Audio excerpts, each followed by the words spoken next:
Well, good morning. Welcome to Orchard Hill Church. My name is Jeff Mickey. We are so glad that you have chosen to spend this time with us this morning here in the room, as well as those watching online. We want to say welcome. Hey, if you're a guest or a visitor, it's your first time joining us, we'd love to meet you. So we want to encourage you to stop by the Welcome Center after the service. Say hello if you have any questions about our church. We'd love to be able to answer those questions for you and just make a connection with you. So please stop by and say hello.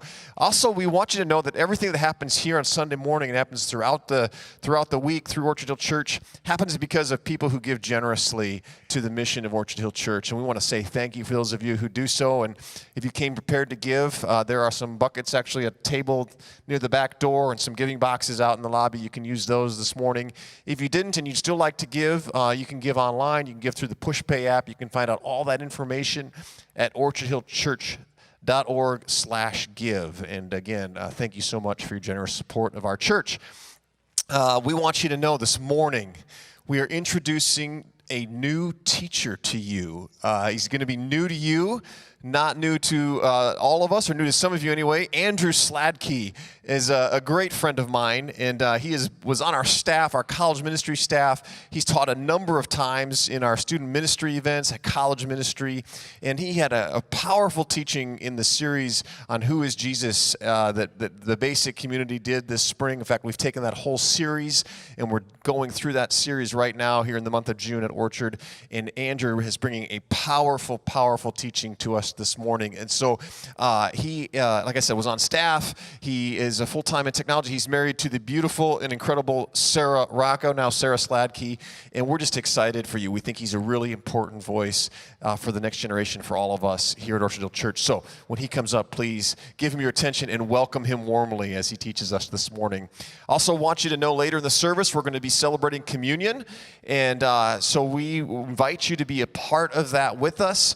If you didn't grab the elements on the way in, then just make your way over to the tables scattered around the room at any time and pick up those elements. You might want to get familiar with it. There's two pieces of film on there, a top film that has the bread underneath it and the bottom film that has the juice.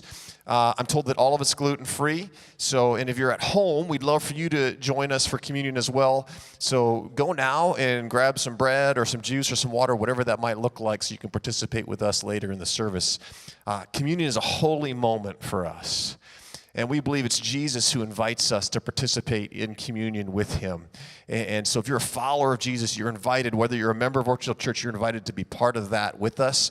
Parents, we believe that you are the best ones to know when your child has an age-appropriate understanding of what that looks like to celebrate communion and follow Jesus. So we encourage you to lead them in that. We're going to begin this morning with singing some great songs, some great worship songs. And so we would invite you to stand with us as our band leads us in worship this morning. Let's stand and sing together.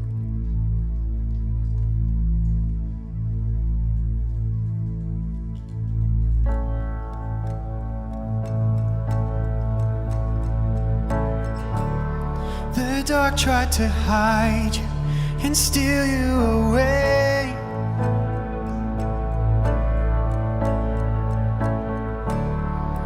Death tried to keep you inside of the grave.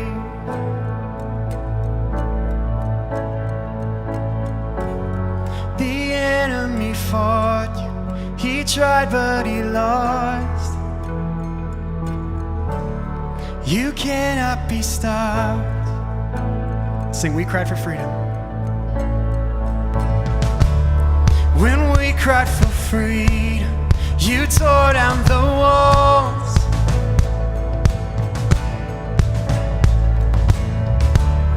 The weight of our burdens, you carried it all.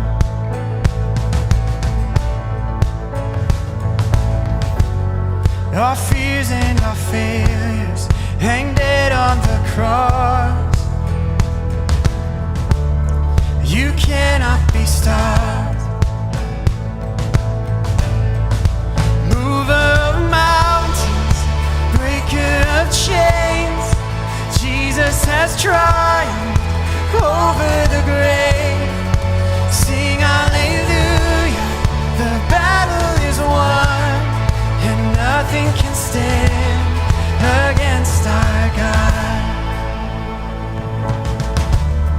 When we in the victory, we we shout out your praise.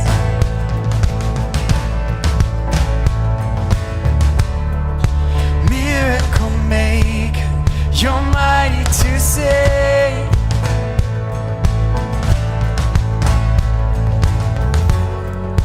Awesome in power, relentless in love. You cannot be stopped. Mover of mountains, breaker of chains. Jesus has triumphed over the grave. Sing hallelujah, the battle is won, and nothing can stand against our God. There's nothing that can stop our God. There's nothing that can stop our God. There's nothing that can stop our God. There is nothing. There is nothing. There's nothing that can stop our God. There's nothing that can stop our God. There's nothing that can stop our God. There is nothing. There is nothing. Oh, there's nothing that can stop our God. There's nothing that can stop our God. There's nothing that can stop our God. There is nothing. There is nothing. Mover of mountains, breaker of chains. Jesus has triumphed over the grave. Sing hallelujah, the battle is won, and nothing can stand against our God. Sing hallelujah, the battle is won, and nothing can stand against our God.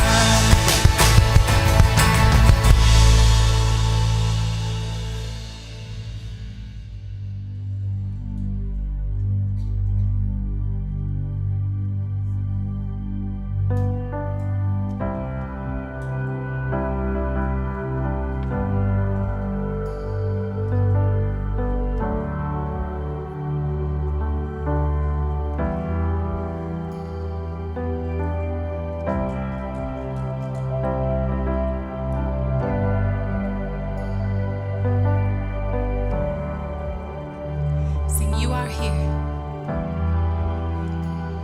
You are here, moving in our midst. I worship you. I worship you. You are here, working in this place. I worship you. I worship you. Waymaker, miracle worker, promise keeper, light in the darkness. My God, that is who you are. Waymaker, miracle worker, promise keeper, light in the darkness. My God, that is who you are. You are here, touching every heart. I worship you. I worship you. You are here, healing every heart. I worship you. I worship you. Sing, you are here. You are here, turning lives around. I worship you. I worship you. You are here, mending every heart. I worship you. I worship you.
working. You never stop working. Even when I don't see it, you're working. Even when I can't feel it, you're working. You never stop working. You never stop working. Even when I don't see it, you're working. Even when I don't feel it, you're working. You never stop working. You never stop working. Even when I don't see it, you're working. Even when I can't feel it, you're working. You never stop working. You never stop. You are miracle worker, promise keeper, light in the darkness. My God, that is who you are. Miracle worker, promise keeper, light in the darkness. My God, that is who you are. That is who you are. That is who you are. That is who you are. That is who you are.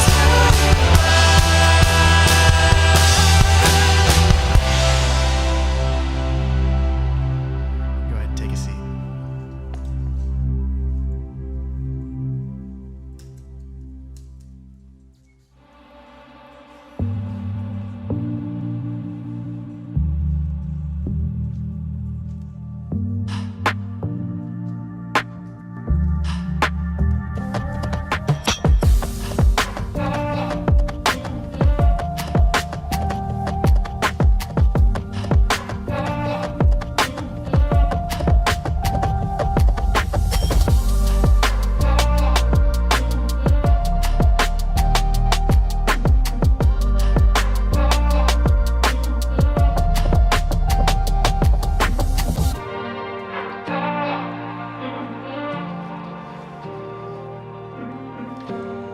Well, good morning. My name is Andrew Sladke, and it is just an honor to be here with you all this morning.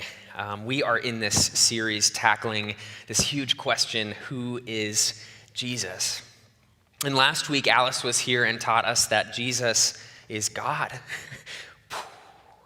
Mind-blowing, right? Jesus is the Son of God, and he is God. And so already there is mystery in who Jesus is. And so this is a huge question, and it can be an incredibly rewarding one to explore.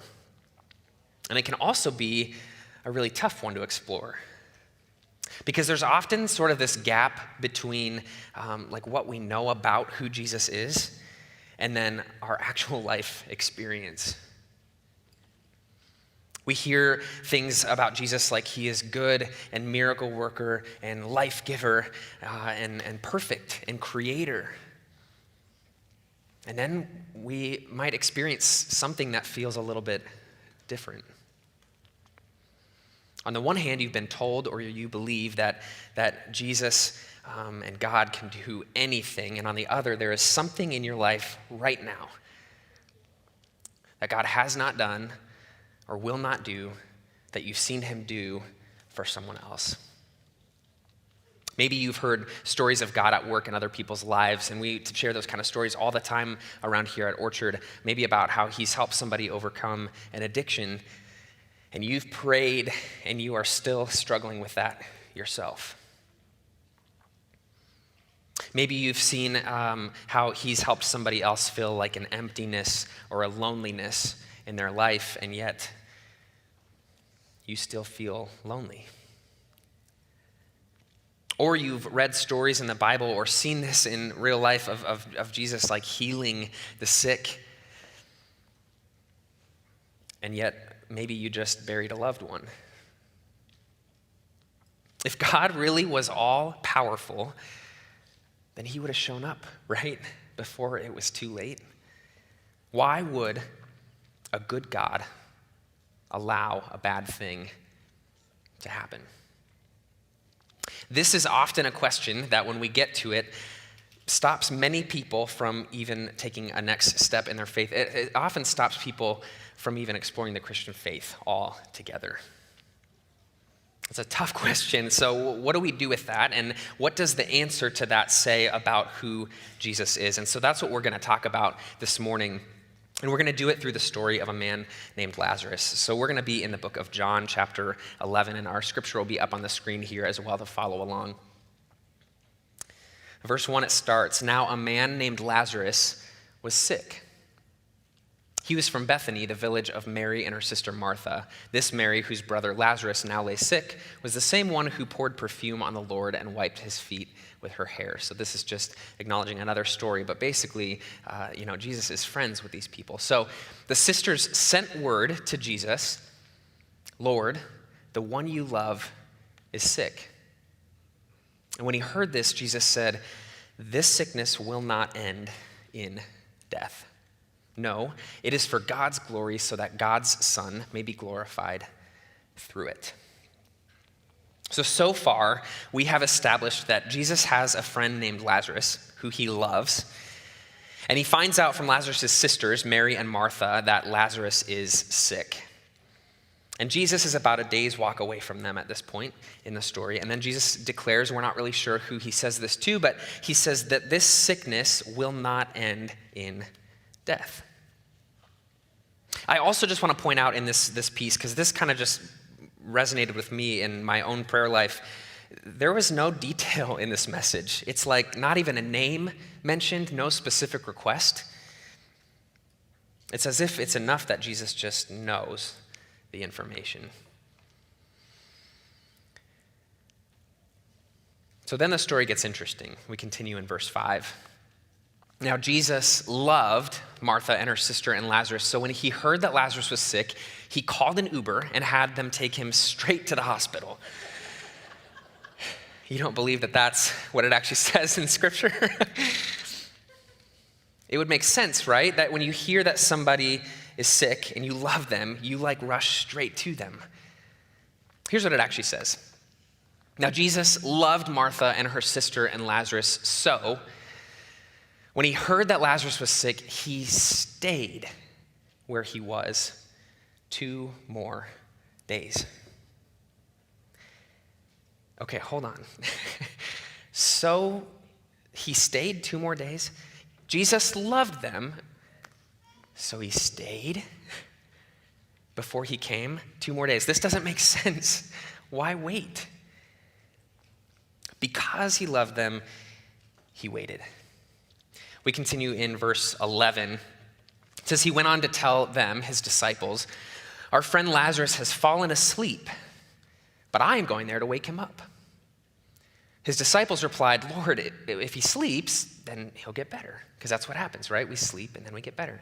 And Jesus had been speaking of his death, but his disciples thought he meant natural sleep.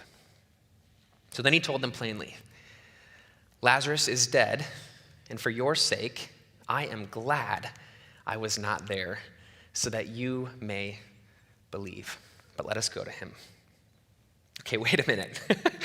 So you just told us 2 days ago that this wouldn't end in death, and now you're saying Lazarus is dead, and you're glad that you weren't there? Who says something like that? So I'm going to give kind of a spoiler alert to the end of the story. Jesus actually raises Lazarus from the dead at the end of this story. So in a way, Jesus was right about what he has said. He knows what's going to happen in the end. It's likely why he chose the word sleep when he was talking about it, because what the disciples understand as this permanent death, Jesus understands differently, right? He knows that this is a temporary state. And so, in a way, he's glad that people believe Lazarus to be dead, because he's about to give everybody new grounds for believing. So let's continue. Verse 16, it says, "Then Thomas, also known as Didymus, said to the rest of the disciples, 'Let us also go, that we may die with him.'" It's very brave of you, Thomas.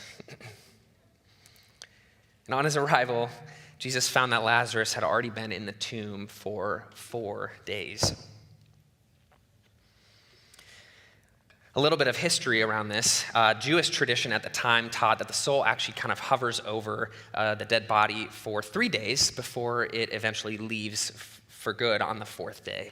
And so although this isn't really something that's taught in the Bible, the significance here is that this is what people at the time believed. So Jesus made sure that he waited until the 4th day so that people would know Lazarus to be truly dead before he did what he was about to do. We continue in verse 18. Now Bethany was less than 2 miles from Jerusalem, and many Jews had come to Martha and Mary to comfort them in the loss of their brother. So we've got a crowd that's forming now. And when Martha heard that Jesus was coming, she went out to meet him. But Mary stayed at home. I'm always interested in kind of where these people are at. So Jesus is out here, and Martha marches straight out to the gates. And she says, "Lord, if you had been there, my brother wouldn't have died." She is angry and sad, upset and hurt. I want us to notice that she still calls him Lord. Even though he didn't save her brother, she still believes that he could have saved her brother, which actually probably gives her even more grounds for being angry with him, right? She knows he could have done something about this. What it says to me is that we can be angry with God and also still believe in who he is. So she continues in kind of this faithfulness by saying, well, but God, I know even now God will give you what I ask. Jesus, I know even now God will give you whatever you ask. And Jesus then said to her, your brother will rise again. Martha answered back to that, well, I know that he'll rise again at the last day. It's like she's saying, I know my theology. I get that he's going to rise again later, but that's not really where I'm at right now. I'm grieving. I wanted you to get here sooner so that we didn't have to wait for a last day. And then Jesus says something that literally changes everything. Verse 25, Jesus said to her, I am the resurrection and the life. Martha's like saying, I know that he'll rise in the last day. And Jesus is saying, that's now. In fact, that's me. He continues and says, the one who believes in me will live even though they die. And whoever lives by believing in me will never die. Do you believe this? Just like Jesus had said Lazarus wouldn't die, but he did. He's saying you will physically die, but spiritually you won't. So we keep having this theme of mystery in some of this. She replied to him and said, yes, Lord, I believe that you are the Messiah, the Son of God who is to come into the world. And after she said this, she went back and she called her sister Mary aside. The teacher is here, she said, and he is asking for you. Which, by the way, when we don't choose to go to Jesus in our anger or our disappointment or our pain, when our interaction doesn't look like faithful Martha's marching out to the gates, he still asks for us. He still invites us. So when Mary heard this, she got up quickly and went to him. Now, Jesus had not yet entered the village, but was still at the place where Martha had met him.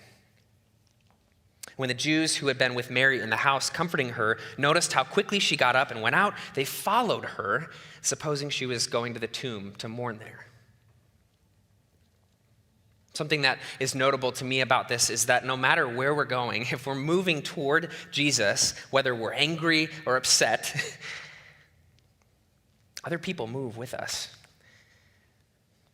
So when Mary had reached the place where Jesus was and saw him, she fell at his feet and said, "Lord, if you had been here, if you'd just been here,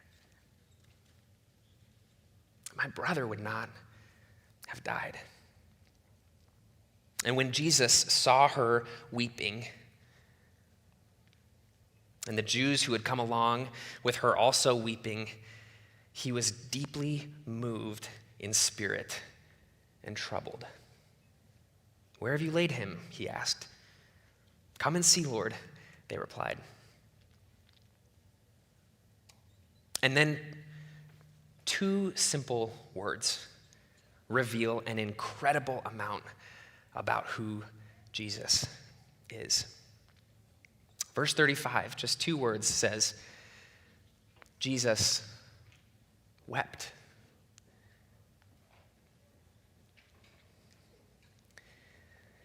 Remember at the beginning of this story, Jesus said, this is not going to end in death.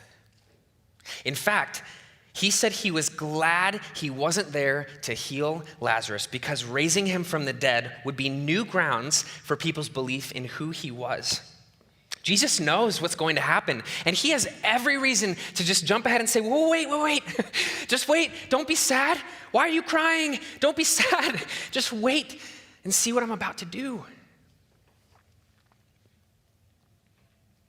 But he doesn't. Instead, he sits with Mary and Martha and all these friends of Lazarus who are deeply saddened by their friend's death. And he weeps. And he mourns. And he grieves with them.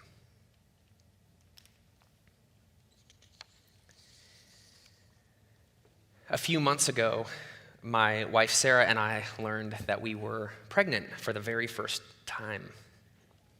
And it was a really joyous time as we celebrated with our families and got to share that news. We were just about to share with some of our close friends when we learned that our baby wasn't going to make it. We ended up experiencing a miscarriage at 9 weeks. A very short time, and also a very long time as we planned and dreamed about this child and who they'd grow up to be. And instead of getting to share this exciting news with close ones, we had to make phone calls and share that we're grieving a loss. Loss of a child, the loss of dreams and plans we had been expectant of, the loss of a sense of security that we had replaced by fears, like, would this happen again? Why did it happen? Did we do something wrong? Questions, doubts. Ironically, at the same time that this was happening, I was actually preparing this exact teaching for our college and young adult ministry basic. So I was spending a lot of time in the story of Lazarus, and I could not have felt closer, or still actually feel closer to Mary and Martha. Questioning, angry, marching out to the gate, like, what the heck? Expressing our disappointment, weeping. It was extremely hard not to wonder why, after we've prayed for this baby, after we've been so expectant of this baby, why would this good God, who we are so confident loves us, allow this to happen?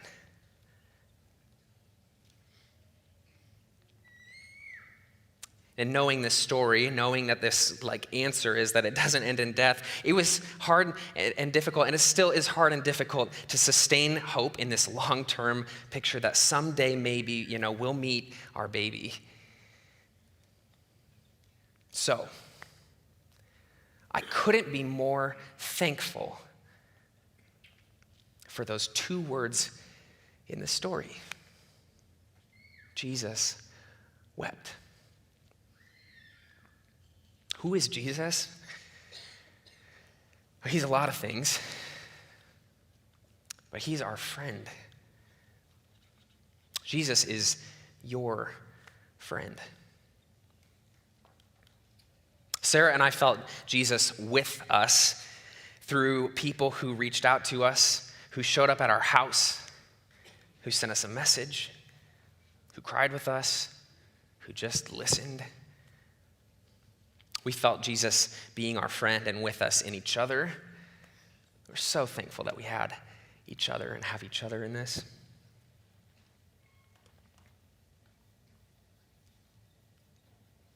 Jesus is our friend. And so here we have this beautiful picture, right? The enormous God of the universe, the creator of all things, the author of the beginning and the middle and the end, this huge God. And he doesn't say, well, just wait till the end, you'll see. In fact, he doesn't say anything at all.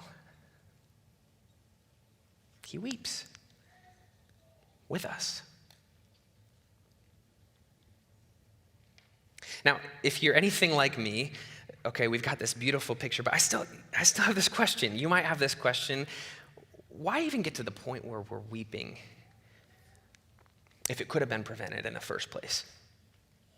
And if you're asking that question, you are absolutely not alone. In fact, in the next few verses, there are people in this story feeling the exact same way. So verse 36, we continue. Then the Jews said, "See how he loved him." But some of them said, "Could not he who opened the eyes of the blind man have kept this man from dying?"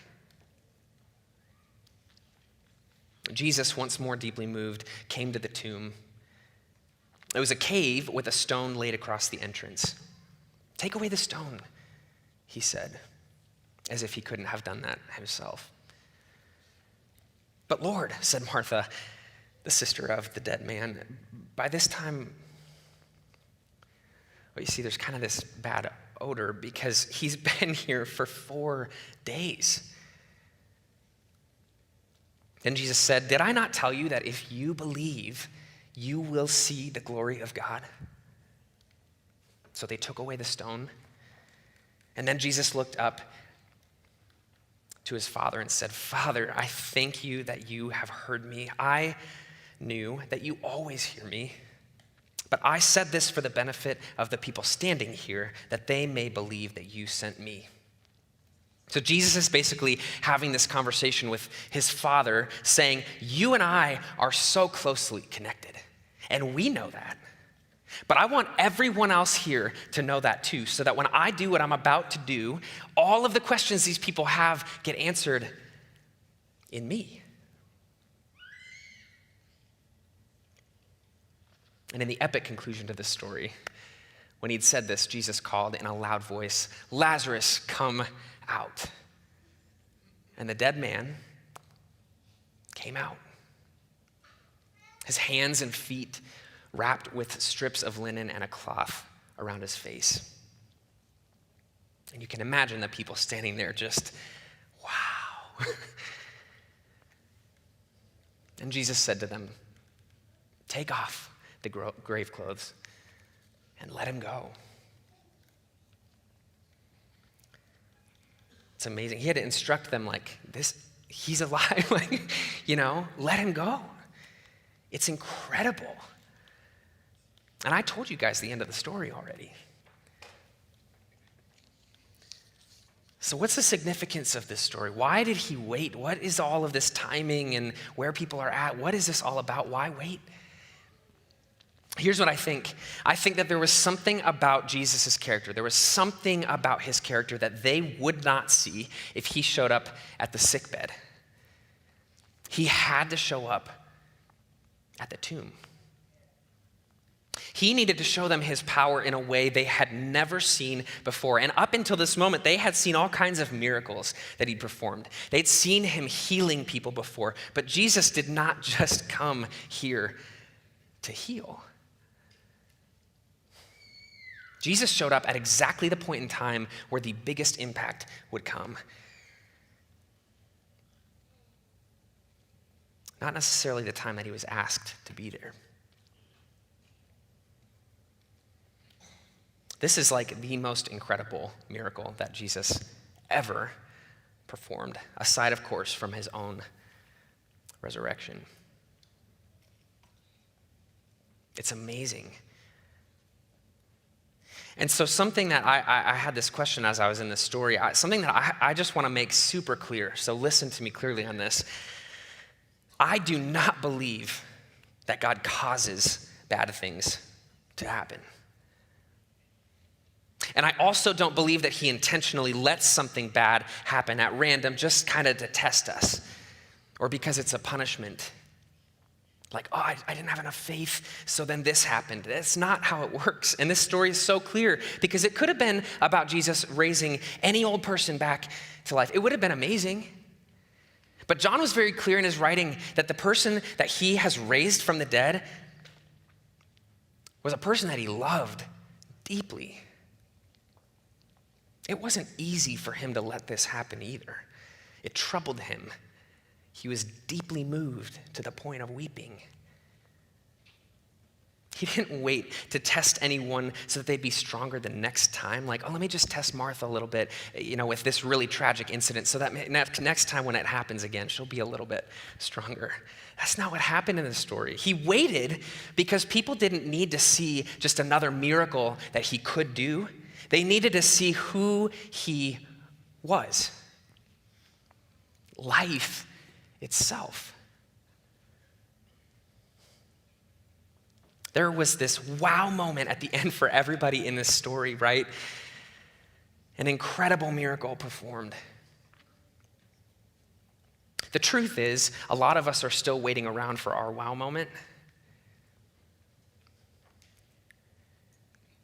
We don't always know why Jesus doesn't show up when we want him to. Sarah and I are still asking this question. How about for you? Is there a place in your life where you have prayed and you feel like, where are you? Maybe in the death of a loved one. Maybe in the death of a dream. Something happened and now that will never happen for me in the future. Maybe in a lost relationship, in the change of a season, things look different now. Maybe in our anxiety, in our self-doubt, in our anger and our resentment, maybe in our culture or our country or in the middle of a pandemic. Where are you?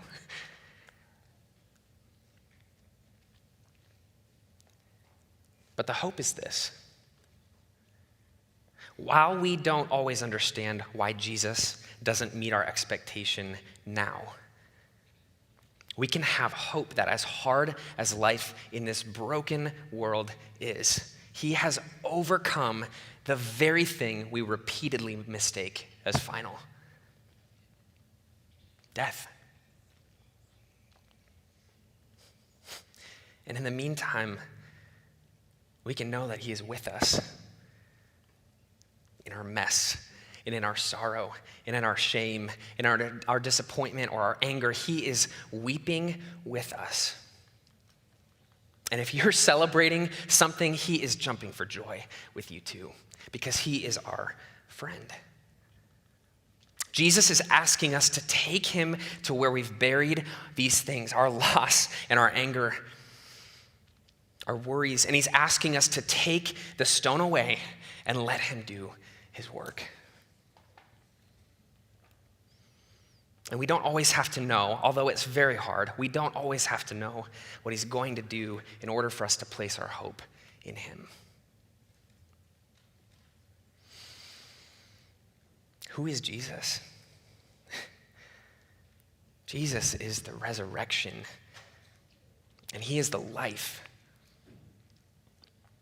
And in the meantime, he's also our friend. Jesus is he's the beginning and the middle and the end of this story. And spoiler alert, this story, our story, it does not end in death. Let's pray.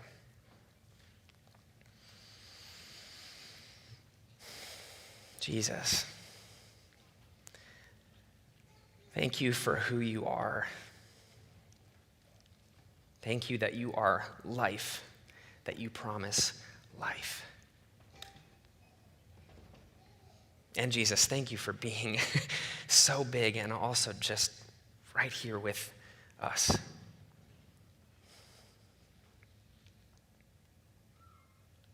On behalf of all of us, I just want to express confusion and anger that we don't understand what's going on sometimes.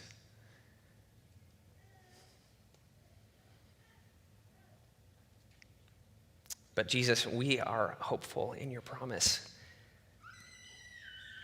And we are so expectant of that wow moment to come. So thank you for being with us, and thank you for being our friend. And it's in your name that we pray. Amen. Thank you so much, Andrew. Thanks for kind of rolling the stone away in your own life and letting us kind of look into some of your experiences, how you've encountered Jesus as friend, and just that comfort, right, of Jesus weeping with us in the midst of our hardest times, that Jesus is right there, both our friend and God the Son, who's capable and able to do all things and be with us in those moments. And, the great thing about that story, I love how because Jesus loved his friends, he desperately wanted them to know who he is. As much as they could possibly understand, he desperately wants his friends to know who he is, because then we know the life, we know the resurrection, and we live with that life and resurrection. Jesus could see ahead, and he couldn't, where we couldn't see, and he knew that his friends would need to have some things to hold on to, and so he did the same thing on the last night when he was arrested, that he spent with his friends.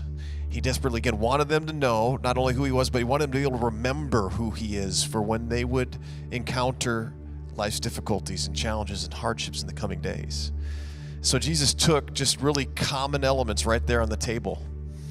And he took the bread off the table, and he gave thanks for it, and then he broke it, and he gave it to his friends, and he said, "This is my body broken for you.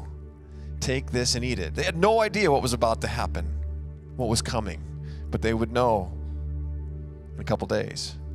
And then when supper ended, he took the cup, and again he gave thanks, and he handed the cup to his friends. He said, "Take this and drink it. This is the cup of my blood, which will be poured out for the forgiveness of your sins." Again, they don't know what's going on, but he says, "Take this, and when you drink it, do so and remember me. Remember who I am. Remember what I've done, so that you can join me in the resurrection and the life." Jesus says the same thing to us today. He invites us to take the bread, to take the cup, to remember him, to remember that he calls us friends, to remember that he is the resurrection, he is the life, that he's with us right here, right now, whatever we're going through, working in all things to bring us that life. So I encourage you to take a few moments just to reflect on how Jesus is with us, or you need his resurrection, where his life, or maybe you need to bring your grief or your anger, your disappointment, and allow him to weep with you, to encourage you, to just be present with you in these next few moments.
matchless in grace and mercy.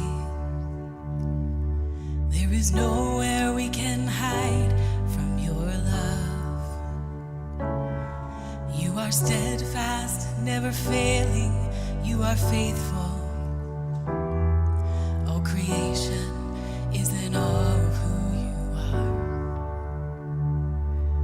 You're the healer of the sick and the broken.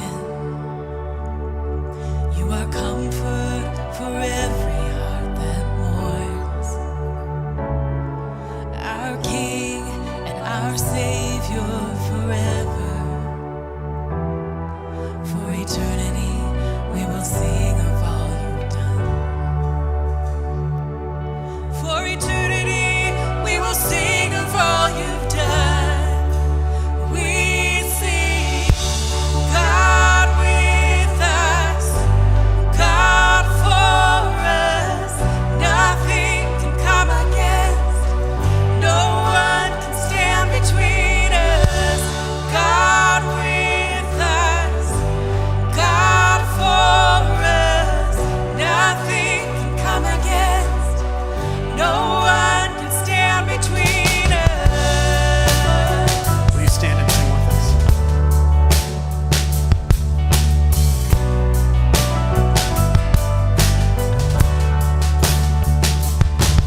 Your heart, it moves with compassion. There is life, there is healing in your love. You're the Father, the Son, the Holy Spirit. For eternity, we will sing of all you've done. We sing, God with us, God for us. Nothing can come against, no one can stand between us. God with us, God for us. Nothing can come against, no one can stand between us.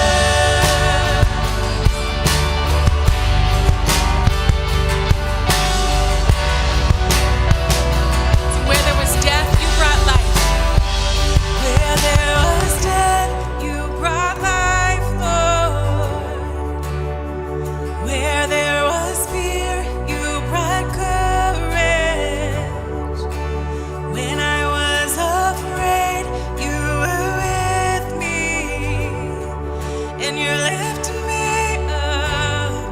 And you're lifting me up. Where there was death, you brought life, Lord. Where there was fear, you brought courage. When I was afraid, you were with me. And you're lifting me up. And you're lifting me up. And you're lifting me up. And you're lifting me up. And you're lifting me up. And you're lifting me up.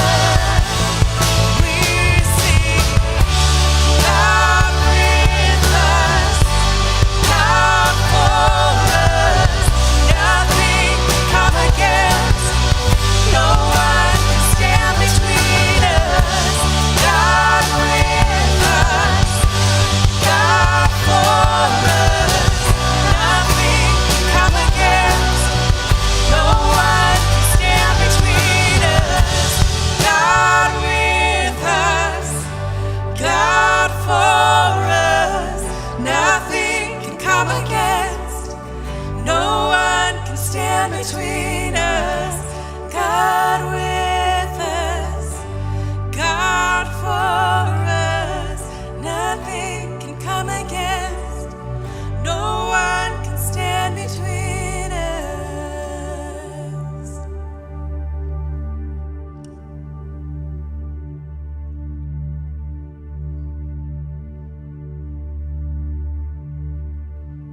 His love is like the mighty ocean. His love for me will never stop. Oh, his arms are strong enough to carry me through it all by the grace of God. His love is like the mighty ocean. His love for me will never stop.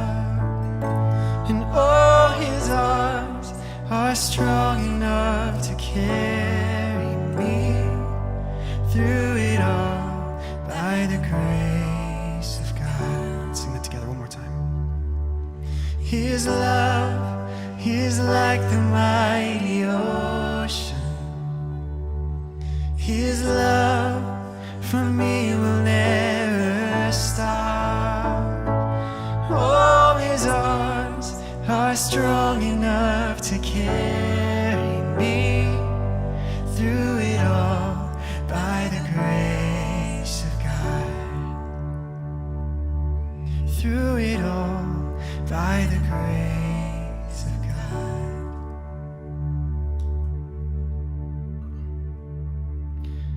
As Andrew was teaching, there's one thing that he said towards the end that just I kept coming back to, and it stuck with me. And it was when he said that Jesus doesn't just perform miracles. He didn't show up that day to raise Lazarus to perform another miracle, but he showed up to help them understand who he was. It wasn't to show them what he could do, because they'd seen him do all sorts of miracles, and he didn't show up just to heal. He didn't show up all other places just to teach or to do miracles, but he wants them to understand that he is the miracle, that he is the healing, he is the resurrection and the life. So as we sing this last song this morning together, I really want to encourage you to think about that in your everyday life as well, that maybe it's a rough time, middle of a pandemic, and that you're looking for that next thing that God is going to raise from the dead in your life. But to also remember that he's in the midst of it with you. He's understanding. So will you sing with us?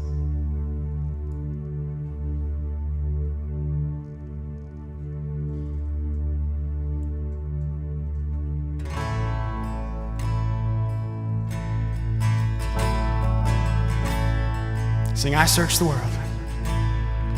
I searched the world, but it couldn't fill me. And man's empty praise and treasures of faith are never enough. And you came along and put me back together. And every desire is now satisfied here in your love. Oh, there's nothing better than you. There's nothing better than you. Lord, there's nothing is better than you.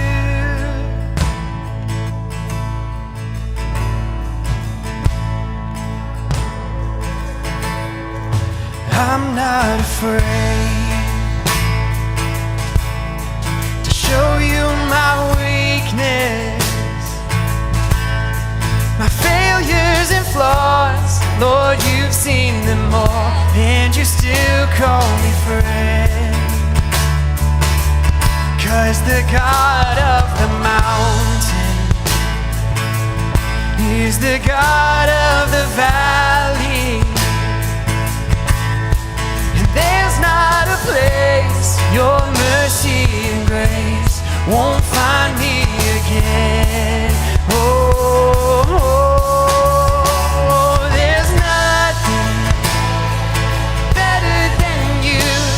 There's nothing better than you. Lord, there's nothing is better than you. Oh, there's nothing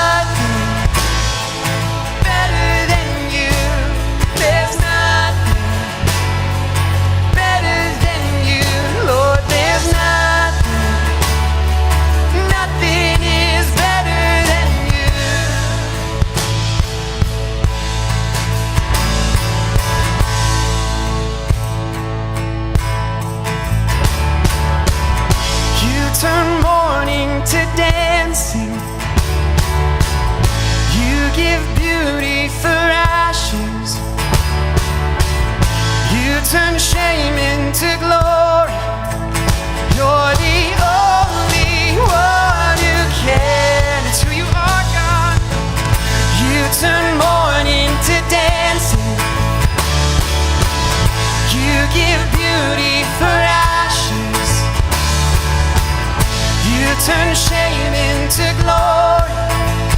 You're the only one who can. You turn graves into gardens. You turn bones into arms. You turn seas into highways. You're the only one who can. You're the only one who can.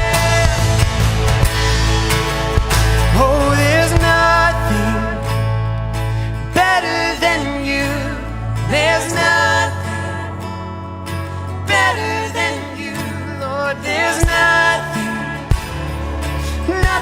is better than you. Let's sing that chorus again together. Sing, oh, there's nothing. Oh, there's nothing better than you. There's nothing better than you, Lord. There's nothing is better than you.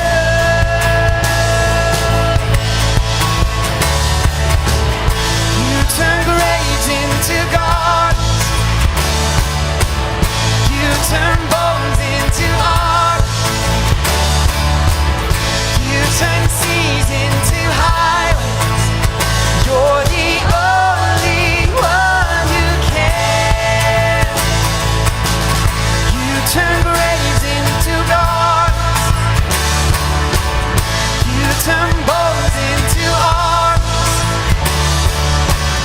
You turn seas into highways. You're the only one who can.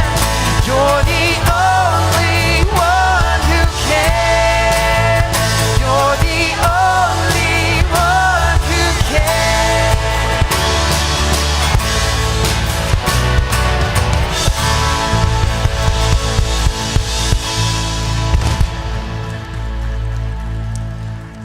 Man, I've had so much fun this morning. I got to tell you, just looking around the church, our mission is helping next generations encounter and follow Jesus to bless a broken world.